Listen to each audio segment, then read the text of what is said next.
अस्सलाम वालेकुम, कैसे हैं आप सब। आई होप बिल्कुल ठीक ठाक होंगे। आइए आज मैं आपको अपने गार्डन के कुछ ऐसे प्लांट से मिलवाती हूँ जो कि बहुत खूबसूरत हैं। मुझे इनकी ज़्यादा केयर नहीं करनी पड़ती है, लेकिन आप देखिए कितने डेलिकेटेड प्लांट्स लगते हैं, है ना।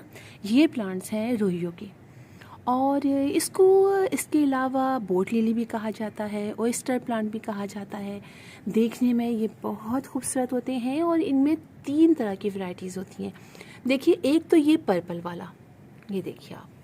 सबसे पहले मैं आपको ये दिखाती हूँ। देखिए, ये पर्पल लीफ के छोटे लीव होते हैं, आगे से ग्रीन और पीछे से ये पर्पल रंग के होते हैं। इसी में एक होता है ट्राई कलर। ये देखिए, इसमें पीछे से जो होते हैं ये पर्पल होते हैं, लेकिन आगे से ये ग्रीन, पिंक और वाइट से होते हैं। और इन्हीं में होता है ये बड़े लीव्स वाला। ये देखिए, इसके इतने बड़े बड़े लीव्स होते हैं और होती है इनमें फ्लावरिंग भी। तो है ना मज़े की बात। बहुत ही प्यारे प्लांट्स हैं और आप यकीन जानिए, एक दफ़ा अगर अपने गार्डन में आप ले आएंगे तो आपका दिल नहीं चाहेगा कि आप इस प्लांट को फिर अपने गार्डन से अलग करें या आपके पास ख़त्म हो जाए, आप दोबारा ना लेकर आएँ। इस प्लांट की सबसे अच्छी बात ये होती है कि ये प्लांट समझिए मल्टीप्लाई भी होता रहता है और बहुत ज़्यादा केयर नहीं मांगता है। वो इस तरीके से कि अपने बेबीज़ भी ये खुद निकालता रहता है और हमें इसकी बहुत ज़्यादा केयर नहीं करनी पड़ती है। एक जगह जहाँ आप इसको रख दीजिए, मतलब आप इसको वहाँ से बार बार मूव ना कीजिए, तो ये उसी कॉर्नर पे जहाँ पे आप रखेंगे ये आराम से ग्रो करता रहेगा। तो चलिए मैं आपको बताती हूँ छोटी सी केयर इसकी। सबसे पहली बात ये है कि ये बहुत ज़्यादा पानी डिमांड नहीं करता है, लिहाजा आप एक ही वजह होती है इसके ख़राब होने की, वो होता है ओवर वाटरिंग। लिहाजा आप बिल्कुल ओवर वाटरिंग नहीं करेंगे, आप बिल्कुल देख के पानी डालेंगे तो ये प्लांट साल साल आपके घर में ग्रो करता रहेगा। मिलीबग का और स्पाइडर माइट्स का अटैक हो जाता है, वो आप चेक कर लीजिएगा, लेकिन मेरे घर में अभी तक नहीं हुआ है। लिहाजा ऐसी कोई बात नहीं, आप बस जब टाइम मिले आप अपने प्लांट्स को करते हैं, इंसेक्टिसाइड का स्प्रे करते हैं, आप इस पर भी कर लीजिए, ठीक है। और इसके अलावा बस हाँ एक चीज़ देखिए कि इसके लीव जो होते हैं बहुत ईजिली टूट जाते हैं, लिहाजा बस इसीलिए कहती हूँ उसको मूव ना कीजिएगा कहीं इधर उधर, वरना फिर आपके इसके लीव्स टूट जाएंगे और फिर खूबसूरत नहीं लगता है, ठीक है। अच्छा, दूसरी बात ये है कि इसको बहुत ज़्यादा डायरेक्ट सनलाइट की ज़रूरत नहीं होती है। पार्शली शेड में ये बहुत अच्छा ग्रो करता रहता है। आप ये मेरे इतने प्यारे प्यारे से प्लांट देख रहे हैं, इसमें सिर्फ 1 घंटे की डायरेक्ट सनलाइट इनको मिलती है, उसके बाद फिर वो शेडी एरिया बन जाता है, यानी सूरज वहाँ से मूव कर जाता है और वहाँ पर इनकी ग्रोथ बहुत अच्छी हो रही है।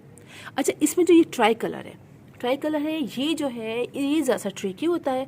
इसको आप बहुत सारे प्लांट्स के बीच में रखेंगे तो ये ग्रो करता रहेगा, वरना जब जून जुलाई की बहुत तेज़ गर्मियाँ होती हैं तो ये ड्राई होना शुरू हो जाता है। लिहाजा बस आप उन प्लांट्स के बीच में रखेंगे और चेक करके पानी डालेंगे। जब तक कि अच्छी तरीके से ये ड्राई ना हो जाए आप पानी नहीं डालिएगा, बस ये बात याद रखिएगा, ठीक है। और प्रोपगेशन इसकी बहुत इजी है। एक तो ये आप समझिए इसके साइड से बेबीज़ निकलते रहते हैं। अभी देखिए, देख रहे हैं, अभी बेबीज़ ये 1-2 प्लांट लाई थी, वैसे चीज़ें बेबीज़ निकल रहे थे, उसी में से मैंने निकाल के यहाँ पर भी लगा लिया। इसी तरह आप देखिए साइड में इसके बेबीज़ निकल रहे हैं, ये देखिए, देख रहे हैं। तो इससे बहुत ईजिली आप इसको प्रोपगेट कर लेते हैं और साथ आप कटिंग भी लगा सकते हैं, तो जिस तरह से चाहे आप लगाना चाहें।